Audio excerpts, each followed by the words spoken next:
Olá, oitavo ano, espero que todos estejam bem. Hoje nós vamos continuar o nosso capítulo 9 do livro 2 de Ciências. Nesse capítulo a gente está falando sobre reprodução sexuada e a gente está falando aqui mais especificamente sobre fecundação e desenvolvimento. A gente já falou sobre tipos de fecundação, falamos sobre tipos de gametas masculinos e femininos e também falamos sobre a diferença sobre a fecundação interna e a fecundação externa. Hoje a gente vai falar sobre a classificação dos seres vivos quanto ao sexo. Por isso eu peço que você pegue o seu livro 2 e abre lá na página 47, que a gente vai ver então essa classificação. Quando a gente fala de a classificação quanto ao sexo, existem dois tipos de seres vivos.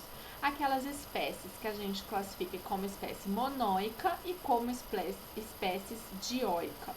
A gente vai começar falando sobre espécies monóicas. A espécie monóica, mono significa um. Então é aquela que em um indivíduo você encontra os dois tipos de gametas, tá bom? Então, naquele um indivíduo dessa espécie, ele vai produzir o gameta feminino e o gameta masculino. Então, por isso, esses seres também são chamados de seres hermafroditas. Quais exemplos nós temos? Aqui o livro traz dois exemplos pra gente. Ele traz aqui uma foto de uma minhoca e uma foto de uma sanguessuga. Mas a gente já viu as planárias também são exemplos de seres monóicos. Elas também se reproduzem assexuadamente, mas elas também se reproduzem sexuadamente, né? Elas fazem os dois tipos de reprodução. Então, eles são exemplos de espécies hermafroditas e daí a classificação dessas espécies é monóico. Existem espécies de plantas que são monóicas também. E daí a gente tem que lembrar que a gente está falando de indivíduos. Por quê? Na mesma planta eu posso encontrar flores masculinas e flores femininas. Então, em uma planta, ela pode ter a flor masculina e a flor feminina. Como eu estou encontrando flores que vão produzir, uma flor está produzindo o gameta masculino, a outra flor produzindo o gameta feminino, mas os dois tipos de flores são encontrados no mesmo indivíduo, na mesma planta. Essa espécie de planta é monóica. Mas, como exemplo, a gente pode colocar aqui, né, o livro nos traz, por exemplo, abóbora, melancia, pepino, melão, milho. Então, ela até mostra aqui pra gente, olha, a flor feminina do milho, que parece aqui, né, o cabelinho do milho, e a flor masculina do milho, olha como que é diferente. E você encontra os dois tipos de flor no mesmo pé de milho, ok? Então, é uma espécie monóica. Mas também existem plantas que na mesma flor você vai encontrar a parte produtora dos dois tipos de gametas. Então, ele traz aqui como exemplo pra gente, ó, a flor do abacate, a flor do maracujá, a flor do hibisco. Então, por exemplo, aqui, ó, na flor do hibisco, essa parte amarelinha é onde está produzindo os grãos de pólen, que são os gametas masculinos, que vão estar lá dentro do gameta masculino. E lá no interior da flor é onde vai ficar a oosfera, né, que é o gameta feminino. Então, na mesma flor, você está encontrando a estrutura que produz os dois gametas. Então, não importa se são duas flores separadas ou se é na mesma flor. O que importa é que no mesmo pé da planta, né, no mesmo indivíduo, você encontra estruturas que produzem tanto gameta masculino quanto gameta feminino. Por isso, então, essa espécie é classificada como monóica, ok? O outro tipo de espécie são espécies dioicas. Di significa dois. Então, você precisa de dois indivíduos diferentes para que você encontre os dois tipos de gametas. Então, um indivíduo só produz gametas masculinos e outro indivíduo só produz gametas femininos. Então, nessas espécies, você vai encontrar o macho e a fêmea. O macho vai estar produzindo só os gametas masculinos, obviamente, e a fêmea só produzindo os gametas femininos. nessa a gente conhece bem, né? Existem sim plantas que são assim também, como por exemplo, a gente tem o mamoeiro, né, o pé de mamão.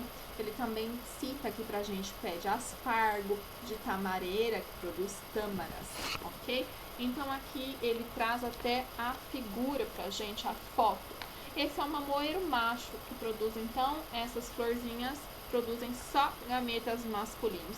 E esse é o mamoeiro fêmea, mostrando pra gente a diferença das flores do mamoeiro fêmea das flores do mamoeiro macho, né? Da gente dá pra observar aí a diferença.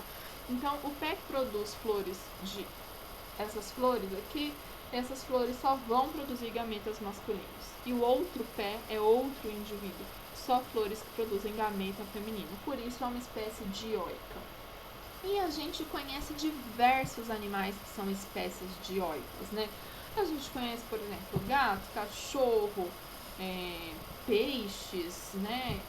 Ser humano mesmo. A gente conhece muitas espécies que são dioicas, né? A gente poderia ficar aqui citando diversas espécies que são dioicas. E nas espécies dioicas, o que a gente pode observar é que muitas vezes a gente consegue diferenciar pelas características externas o macho da fêmea, né? É visível quem é o macho e quem é a fêmea.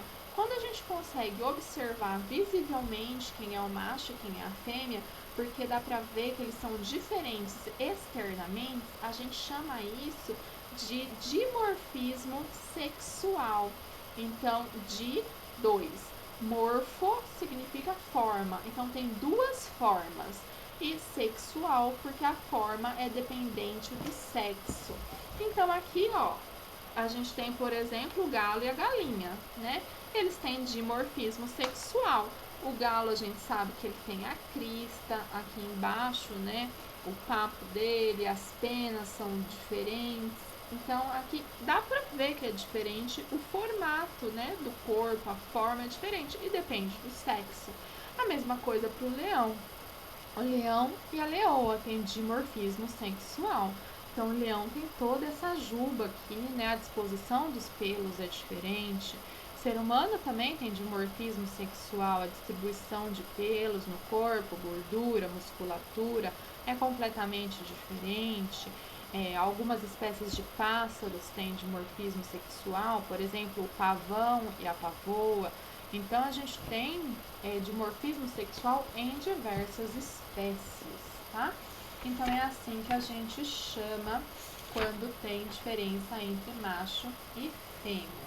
E daí a gente também diferencia a fecundação em fecundação cruzada e autofecundação.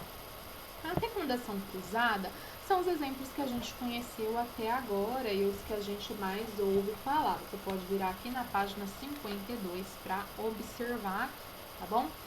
Quando a gente tem o gameta masculino de um indivíduo e o gameta feminino de outro indivíduo, são indivíduos diferentes que estão fornecendo esses gametas para que haja fecundação, a gente fala que isso é uma fecundação cruzada. Cruzada porque veio de indivíduos diferentes. E se veio de indivíduos diferentes estão fornecendo esses gametas, há uma mistura de material genético. Então, há a variabilidade genética, que é isso que a gente fala, né? Que a fecundação sexuada garante, tá bom? Então, isso chama fecundação cruzada. Não é porque a espécie é monóica ou dioica que há fecundação cruzada, tá?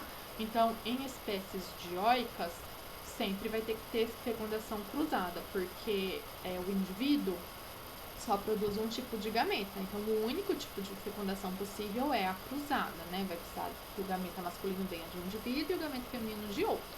Mas nas espécies monóicas, que produzem os dois tipos de gameta, também há fecundação cruzada. Então, por exemplo, as minhocas, a gente viu que elas são hermafroditas, mas elas também fazem fecundação cruzada. Então, aqui no livro tem aqui as minhocas hermafroditas durante a cópula. Então, aqui, ó, a gente tem duas minhocas.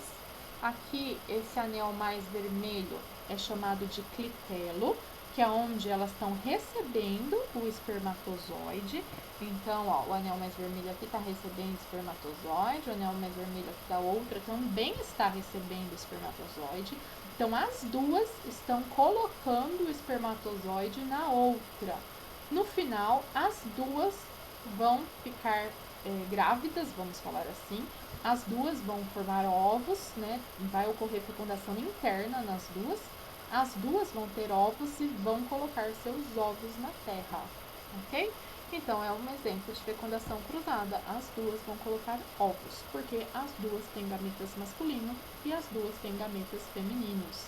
Então, as duas estão doando seu espermatozoide uma para outra, fazendo essa transferência, e as duas vão receber o gameta masculino, vai combinar com seu gameta feminino, e as duas vão colocar ovos, tá bom?